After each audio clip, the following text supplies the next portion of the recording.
জানি না তো।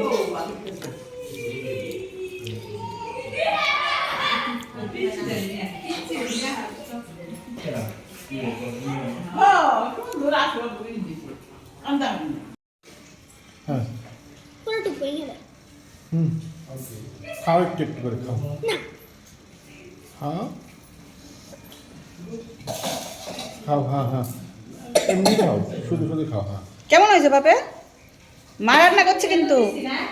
আর হেল্পিং হ্যান্ড কে ছিল জানো? বৌদি, বম্মা, সিথি দিদি, আবিদ দাদা। তুমি তো ছিলাই না, তোমার জন্য সারপ্রাইজ। তোমার জন্য দেখো মনামাসি একটা কেক অর্ডার দিল, পুমাসি কত কষ্ট করে তোমার জন্য কেক বানালো, কত কিছু তোমার জন্য খাবার আয়োজন আজকে, তাই না? জন্মদিন বছরে কয়বার হইলে ভাবে ভালো হইতো? 7 বার। এটা ঠিক কথা, বছরে 7 বার জন্মদিন দরকার।